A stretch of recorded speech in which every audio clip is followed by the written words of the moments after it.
Adrian, final question for me here. February 18th, you're going to be fighting Adrian Granados. For better or for worse, you've been the bad guy. You enjoyed, you talk trash, you've made a name, you've been a bigger-than-life boxer. How do you convince, though, the big players, Cleveland Cavaliers, Apple, Nike, all those guys who want to do business, that you're not this bad guy, but you are grown up, and you deserve to be in board meetings and make decisions, and you're ready to be, not the world champion, but a guy who's ready to carry a brand? Why is it always that the guys that go out there and just speak from the heart, why are those guys the bad guys? Whereas you got athletes that's controlled. Just so somebody can say, I'm gonna pay you money and we can control what you say, that's not cool.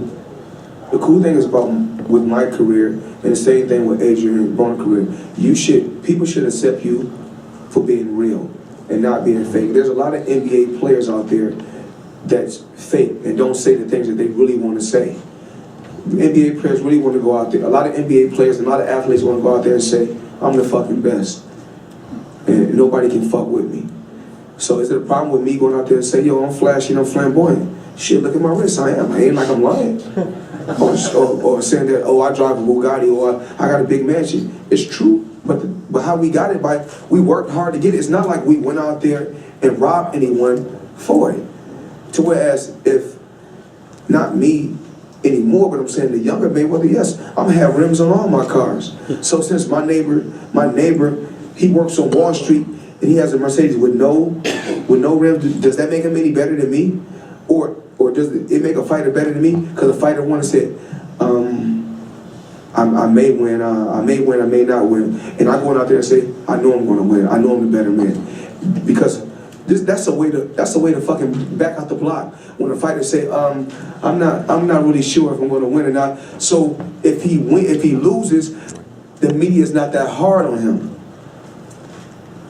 My thing is this: we as athletes and as human beings, we have one life to live, and I think everybody should speak their mind, what they really feel. That's no different from a man and a female in life.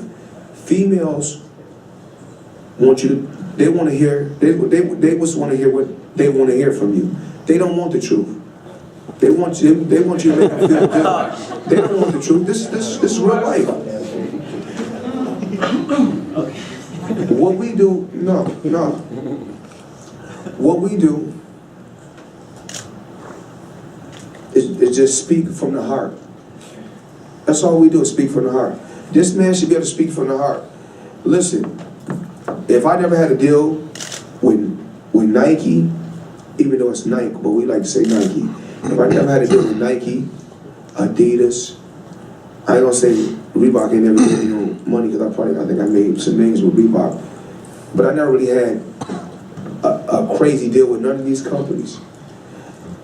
That's not gonna define my greatness. That don't define your greatness. Because you got athletes that had deals with Under Armour. You had athletes that had deal with Nike, Reebok. I mean, you name all these different brands that these fighters had deals with. And guess what I did? I swept them all. So that has nothing to do with it. I don't want to be controlled. If I got to be with a company, I got to be controlled, then I don't want to be with the company.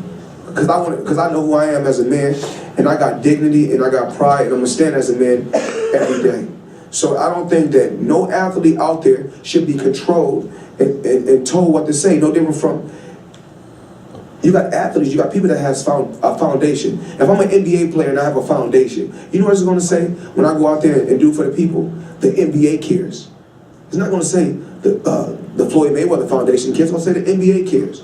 Or the NFL. You see all these athletes in today's time are controlled. I don't want to be controlled. I want to be able to live my life the way I want to live, and I'm happy with how my career has went.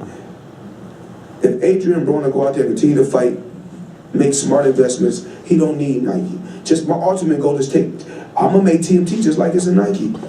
It may take time. It may take 20 years. It may take 30 years. But the thing is this: I own my brand outright. And if we look at this, just look at these athletes. I respect every great athlete.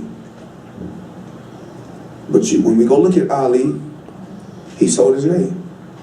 We go look at the Jordan brand symbol, Nike owns that. Now, myself, my honest opinion is Michael Jordan should own not just a piece of Jordan, he should own a piece of Nike because he made Nike a multi-billion-dollar company. But these are the things that we don't talk about, that we shy away from. If you're the best, you say you're the best. When I was in the game, I was the best.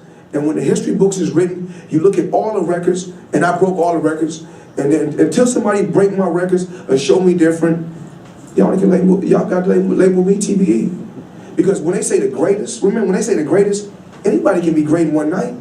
When you talking about TBE, that's the best ever. That ain't just in one night, that's forever. Go ahead, take the mic, Ed.